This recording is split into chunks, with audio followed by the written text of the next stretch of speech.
नमस्कार, colonel Ajay CO Ajay astro money group first global astro finance digital channel से आपसे मुखातिब होता हूं। आज है 4 अप्रैल सन 2025 शुक्रवार। दोस्तों, अजय एस्ट्रो मनी ग्रुप देश का पहला चैनल है जो oil seed, pulses, grain, cotton, spices इस पर लगातार अपडेट और विश्लेषण देता है।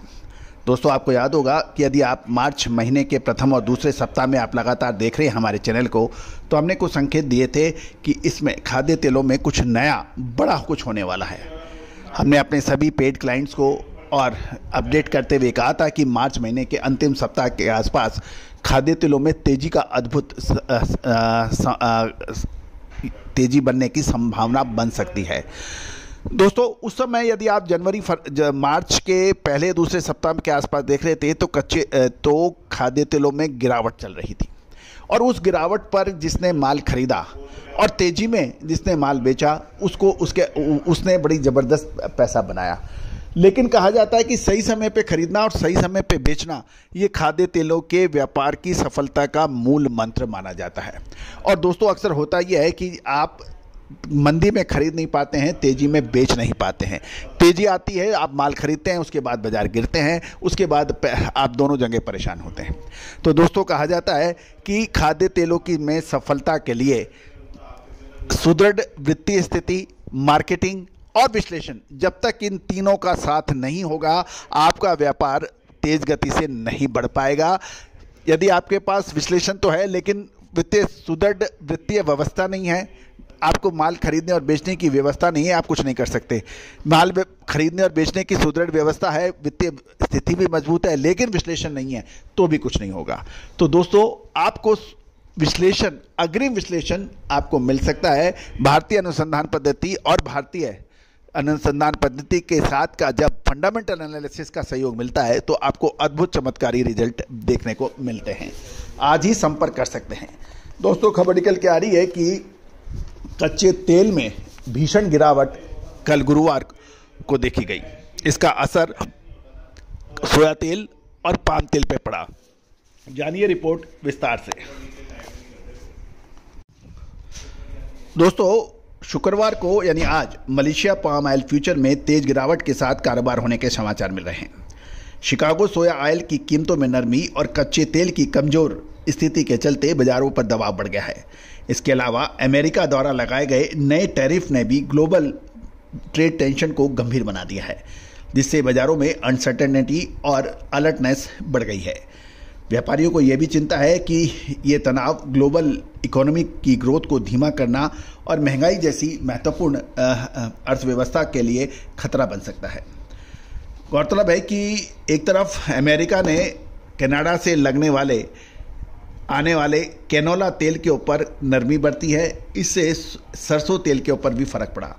बर्मा मलेशिया डेरिवेटिव एक्सचेंज, जिसे BMD कहते हैं, जून डिलीवरी वाले पाम ऑयल के बेंचमार्क कॉन्ट्रैक्ट की कीमत 126 रिंगट यानी लगभग 2.81% गिरकर 4,489 रिंगिट, जिसको डॉलर टर्म में देखा जाए तो 987.10 मैट्रिक टन पर खुली, यानी लगभग 3% गिरावट के साथ लगभग। इससे पहले गुरुवार को इस कॉन्ट्रैक्ट में 0.62% की गिरावट देखी गई थी। शिकागो बोर्ड ऑफ ट्रेड यानी सीबोर्ड पर सोया ऑयल का फ्यूचर 0.49% घटकर 46.83 सेंट प्रति पाउंड रहा। अमेरिका द्वारा कनाडा से आयातित कैनोला ऑयल पर टैरिफ न लगाने का फैसला भी खाद्य तेलों की नरमी की प्रमुख वजह बनी। चीन के डलियन कमोडिटी एक्सचेंज में छुट्टी के कारण शुक्रवार को ट्रेडिंग बंद है। सोमवार से चीन के बाजार खुलेंगे। मलेशियन रिंगिट अमेरिकी डॉलर के मुकाबले मजबूत होकर 4.42 पर आ गया है, जिससे विदेशी खरीदारों के लिए पाम ऑयल महंगा हो गया है। नतीजन अंतर्राष्ट्रीय मांग कमजोर हो गई है। क्रूड ऑयल की कीमतें फिलहाल कई महीने के लोएस्ट स्तर पर है, जिससे भी पाम ऑयल समेत अन्य वेजिटेबल ऑयल तेल मार्केट की आउटलुक पर दबाव बना है। अमेरिका के बढ़े हुए बायोडीजल ब्लेंडिंग टारगेट से बाजारों को आने वाले दिनों में कुछ सपोर्ट की उम्मीद नजर आ रही है। दोस्तों, आगे क्या संभावना है? क्या खाद्य तेलों में एक बार पुनः तेजी बनेगी या और अभी बड़ी गिरावट की संभावना बन सकती है? दोस्तों, विशेष अग्रिम रिसर्च रिपोर्ट के लिए संपर्क करें। दोस्तों, कहा जाता है कि यदि व्यापार करना है तो व्यापार की रीत के हिसाब से चलना पड़ेगा, विश्लेषण के आधार पर चलना पड़ेगा, नियमों के हिसाब से चलना पड़ेगा। और अक्सर ये लोग मैंने कहते हुए सुने गए हैं कि हमारी 3 पीढ़ियाँ खाद्य तेलों के व्यापार में हैं, इतने 100 टन डेली का काम होता है। लेकिन आप विश्लेषण के फील्ड में नहीं हैं, आप ट्रेड के फील्ड में हैं, आप मैन्युफैक्चरिंग के फील्ड में हैं। यदि आप यूनिवर्सिटी भी चलाते हैं तो लेकिन आपको यूनिवर्सिटी में पढ़ाने के लिए प्रोफेसर्स रखने पड़ेंगे। आपकी कितनी भी बड़ी मिल हो जाए लेकिन आप मशीन नहीं चला सकते, आपको स्टाफ रखना पड़ेगा। आप कितने भी काबिल हो जाएं लेकिन आपको इनकम टैक्स रिटर्न भरने के लिए चार्टेड अकाउंटेंट या एक्सपर्ट आपको रखना पड़ेगा। तो दोस्तों वही विश्लेषण का काम है। अब वो ज़माने चले गए हैं कि व्यापारी अपने अनुभव के हिसाब से ही सारा काम करता है, क्योंकि व्यापारी को आज अपने व्यापार के लिए 1000 प्रॉब्लम है। विश्लेषण के लिए उसके पास स्टाफ और उसके पास इतना समय होना आवश्यक नहीं होता है, और यही बड़ी परेशानी का सबब बन जाता है।